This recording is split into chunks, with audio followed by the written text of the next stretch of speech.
Hello and welcome to the interview. I'm here with a guest from India, actually, Parth Shah, the Center for Civil Society based in Delhi, and a liberal as well. Welcome to the show. A good place to start as any, I suppose, is, liberalism has undergone severe strain, not just in this country, but in South Asia as well.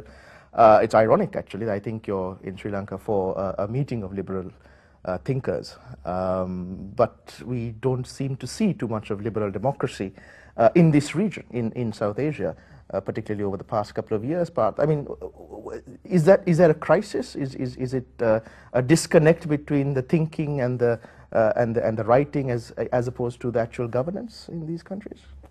I think that's a good point. I think even in India, for example, which is quite often seen as a sort of good role model in our region. But we also had, as you know, sort of period of emergency where sort of one woman ruled the country.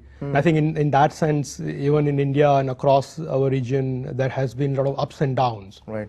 There has not been a systemic sort of progress in moving gradually towards more liberal, more open democracy.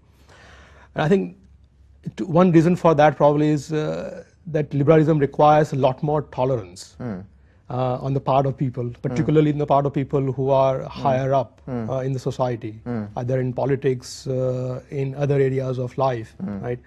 I think that is a trait which we are still working to acquire. Do you see a growing intolerance, if not in India, in the region, and what are its dimensions? I mean, terrorism certainly is one, Islamofascism or any other number of societal radicalizations or in all of our countries, but is there anything more that you can see? You spoke about intolerance, but what kind of intolerance? It's across the board, right? Yeah. For example, big debate just this week in India was about M.F. Hussain. Right. Who has now acquired citizenship of Qatar. Correct. Right? Yeah. Very eminent citizen of India so far, who has produced now in the 90s as well. I mean, a senior citizen by any stretch of imagination. Yes, and he had to sort of forsake his citizenship in India and go somewhere else. Right. And so I think one reason behind all of this is religion. Yeah. And religion, of course, has played a very important role in our part of the world compared to other parts of the world.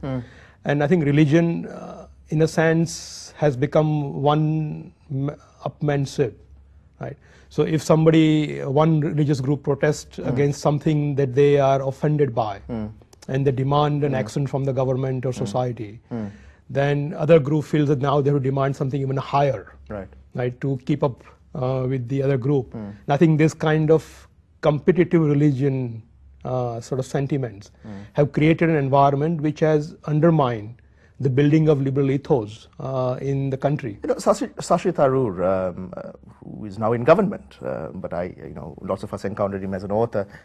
He was speaking recently at a conference in America called TED, Technology, Education, and Development. It's a very, very high-profile event.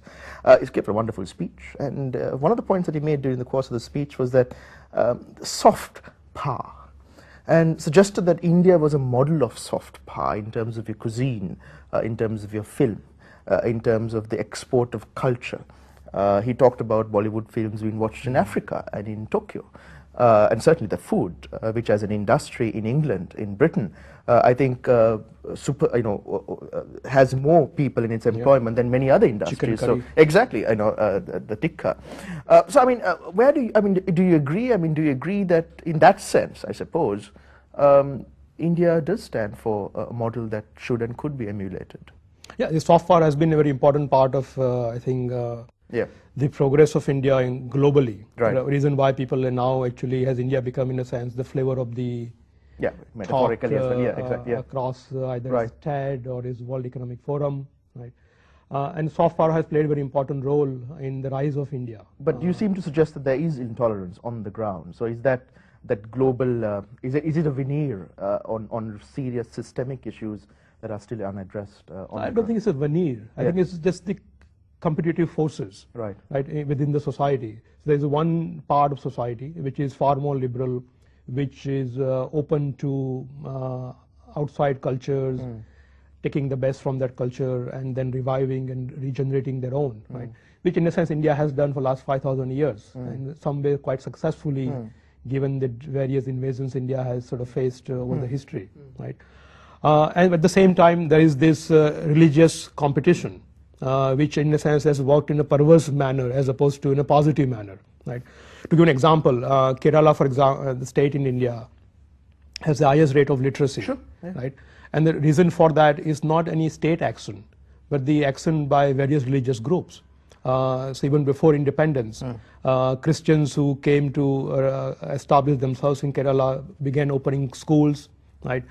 Looking at them, the Hindus began doing the same thing, Right. the Nair society, Right. and the Muslims opened their madrasas, right? So all large three religions, Hinduism, Islam, and Christianity, Yeah. have competed Right.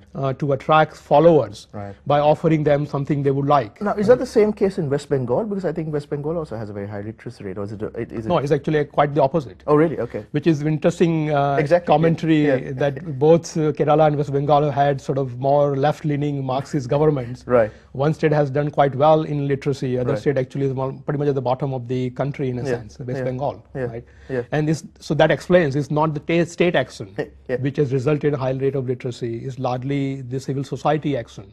In this particular case, competition for the followers Sure. among the religions. Now, education is something you do or are interested in through the center and obviously through your own work. I mean, one obvious question arising out of that quality of education is it anchored to a religion?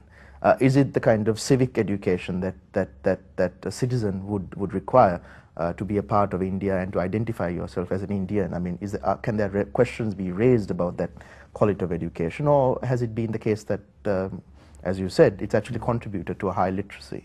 That's good in and of itself. I think that there are some concerns in terms of what is being taught in the classrooms. Yeah. Is it a set syllabi or? Exactly my point I was yeah. going to make is that the government actually has a fixed syllabus that everybody Right. has to follow. Sure. The schools which are recognized, which are affiliated to various state boards, and they have to follow a government prescribed syllabus. Most cases they also have to follow, they do follow the government sort of written textbooks. So in that sense, there is not really much difference between a Christian school Right. and a non-denominational school. Right. So both operate on the same syllabus. Sure. Right. But there are, of course, madrasas which are far more religious oriented, and therefore that does create some tension. And the government effort has been to modernize them, offer them science, mathematics, and other standard subjects to bring those into the madrasa schools and thereby expand their domain. So they can still teach the religious aspect, which is of course central to their mission, but at the same time not deprive children of what they would need to be successful citizens and individuals in the modern society. I mean, we talked about before we started shooting about, the challenge of terrorism to, a liberal democracy.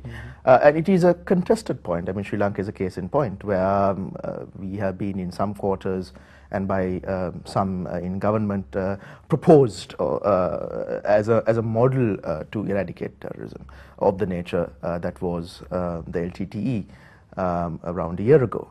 Other actors, both the domestically and international, raised significant concerns about the erosion of civil liberties, the freedom of expression, human rights in the country, as a consequence of, in particular, the last stages of the war, although we've fought this for 30 years. Linked to that path, I mean, you did say that Indira Gandhi, for example, did take India through a period of emergency rule, but you're not any longer in emergency rule.